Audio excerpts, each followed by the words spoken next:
So, who can define creativity? What is it? Tell me your name. What's your name first? Johnny. Johnny, what do you think creativity is? Something new? Okay, excellent. You in the middle.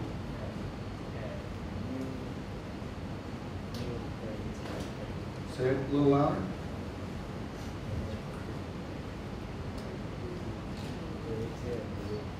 Creating new things?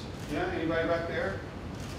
Don't hide. You're going to get called on once or twice at least. So the idea of creativity is about creating new things, right? It's about generating new ideas, new concepts.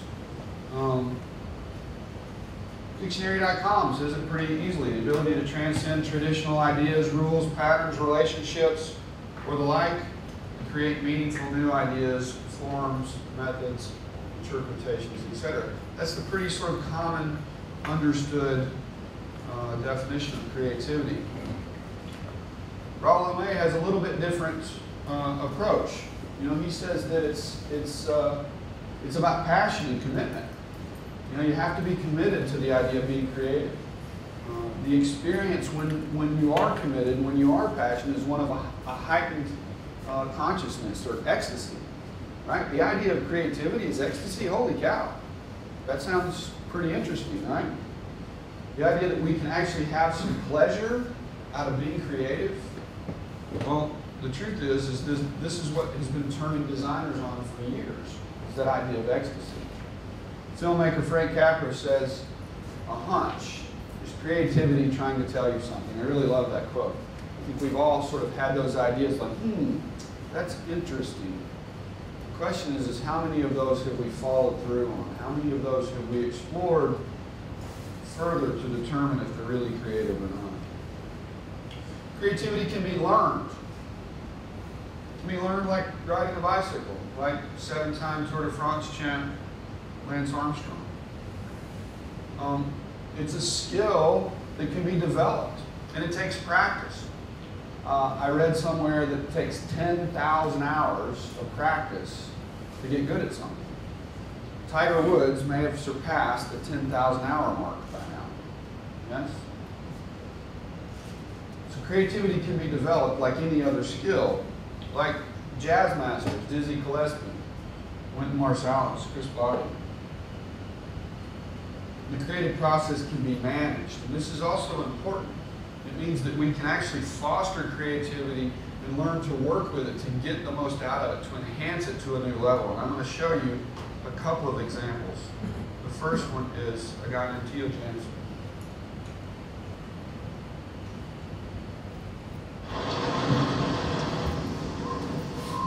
My name is Theo Jansen. I'm a kinetic sculptor.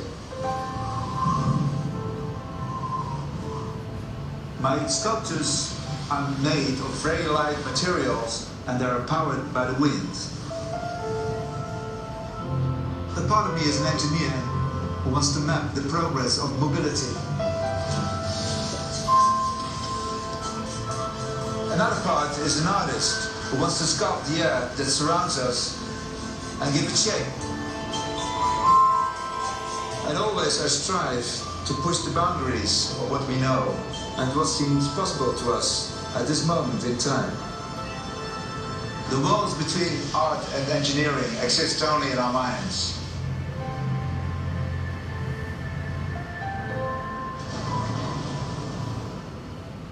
So, an ad there for B&W by Theo Jansen.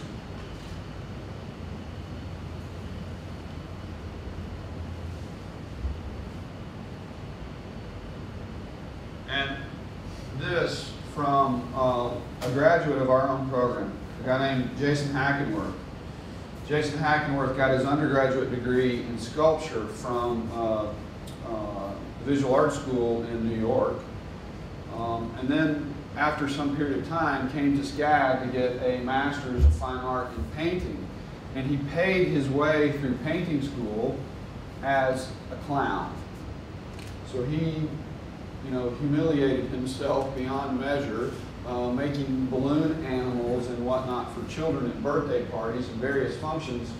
And ultimately, he turned those combinations of skills, abilities, and creativity into this rather unique business where he now creates sculpture.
So, two excellent examples of two individuals that have turned a passion for something rather weird and wonderful into these careers that are actually thriving.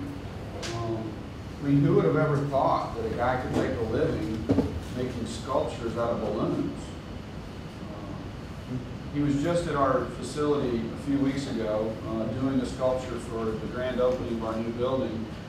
And he told me that he spends about $10,000 US a year, or close to 80,000 Hong Kong a year on balloons, which is a little bit frightening, quite frankly. So, but don't just take my word for it. Let's look at some other experts. IBM did a global CEO study in 2010. They studied 1,500 chief executives from 60 different countries, representing 33 different industries. And what it says is that more than rigor, management discipline, integrity, vision, successfully navigating an increasingly complex world requires creativity. And I think this is something we're seeing over and over again in the boardroom. Creativity, designers, those kinds of industries are rising to the level of the board. They're rising to the level of directors and CEOs in these various companies that are starting to realize that for them to be competitive in this environment, for them to have advantage, for them to have distinction in the marketplace, they have to think differently. They have to look at the world differently. They have to act to what they're seeing in the marketplace much differently. The average adult typically thinks of 3 to 6 alternatives for any given situation. The average child can think of 60. This is your chance to be childlike. This is your chance to go back to the earlier days when life was fun and worries were less, and you could do things with your imagination. Robert Epstein certainly believes this idea, as do I. Anybody familiar with Daniel Pink, author of A Whole New Mind? Yes, no, yes. Mingles is certainly. Business writer, right? What do you consider? You know, he's written a number of business books. Probably A Whole New Mind is his most famous. He says, in today's environment, the new MBA is the MFA, right? He's the one that sort of coined that phrase that what businesses need is those with artistic and creative abilities as much as business acumen. And he talks about this in this way: the local, logical and precise left-brain thinking gave us the information age.